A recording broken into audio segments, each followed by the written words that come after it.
When I bought this truck, it had K126B carburetor installed. According to the catalog, such were installed on GAZ53 with a V8 engine. The GAZ52 has an R6 engine. The engine had good power, but it also seemed to consume a lot of gasoline. And the biggest minus, it also tended to choke at idle. It felt like the cylinders were being poured with gasoline. I started looking for spare parts. The carburetor K126I should have been installed from the factory. I got some in scrap metal. Some were given to me from GAZ53. I also bought one. The plan was this: carefully remove the installed, running K126B and put it in reserve. In turn, install the K126I. The one obtained from scrap turned out to have a housing defect. But since the K126I and G are analogous, I moved the jets and diffusers to a different housing.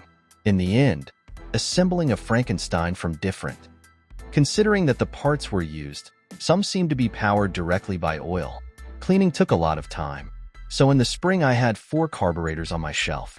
In the end, of course, it turned out that my supposedly faulty carburetor was also the same Frankenstein as the one I put together to replace it. Previously installed K126B carburetor has housing Prom G model, but the diffusers installed in it were 21 mm. That's not the size from V8 engine. Perhaps the other nozzles had already been changed. It wasn't from the G model at all, as I thought.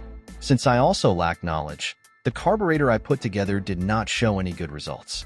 The first to give up after the winter was the battery.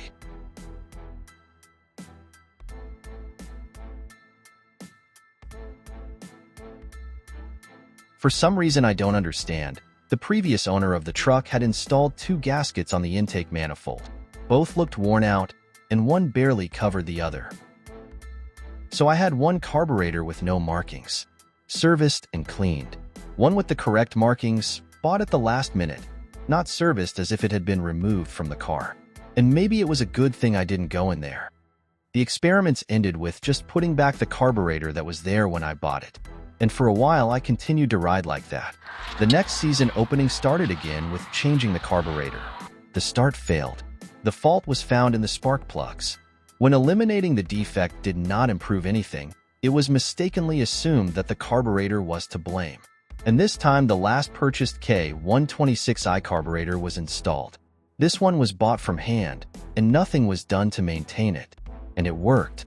The fault turned out to be in the leaky fuel tank and fuel level indicator, but the carburetor remained the same.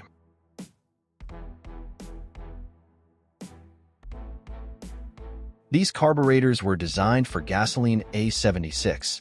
This brand of gasoline is no longer in production today. The closest available octane number is E95.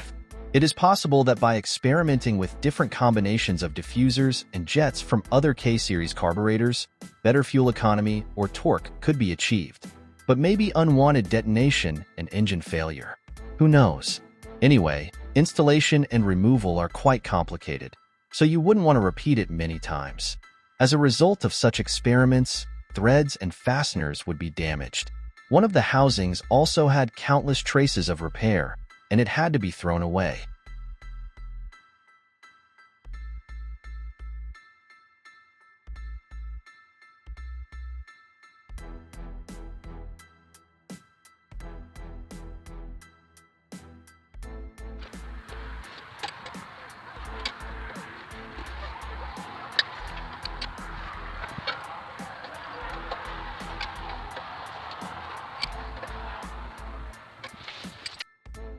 The various modifications of these carburetors are also evidenced by the different thread transitions that different craftsmen have installed in the system, a clear indication that we are not the first here.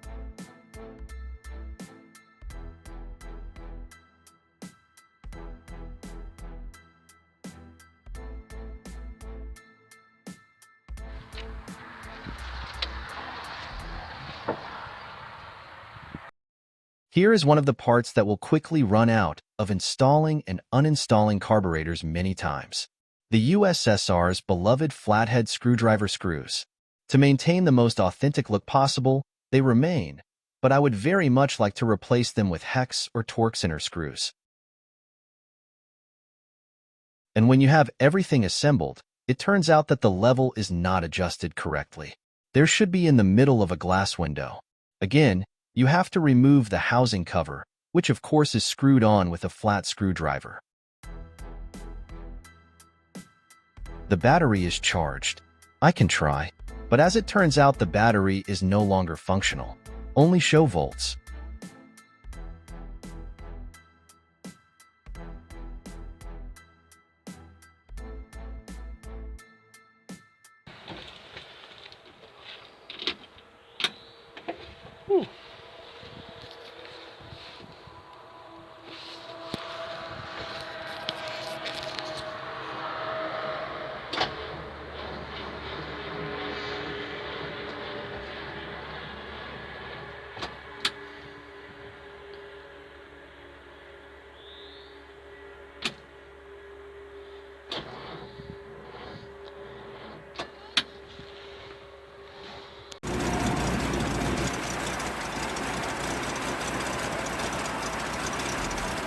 This year, the season 2023 finale ends halfway.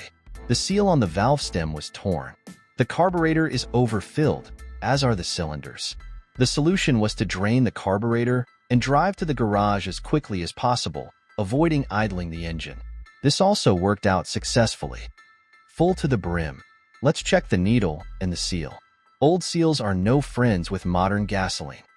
I no longer use an additional filter in the system. I rely on the standard filter, but looking at the reservoir, maybe I should. The rubber gasket or seal of this needle was gone, simply gone, and the level was too high. And there is a bit of rust here, some garbage. Let's clean out this. Okay, it's now clean. And look what I found in the bottom of this. Focus, come on. It looks like that seal. What is missing on that needle? Well, the question is how he goes there. Why? Upon closer inspection, the seal had ruptured on the side and slipped down the needle into the reservoir. It's good that there was another spare, but it could be a problem in the future. Anyway, at the end of the season, the cargo bed was improved. The cooling water was drained. Until spring,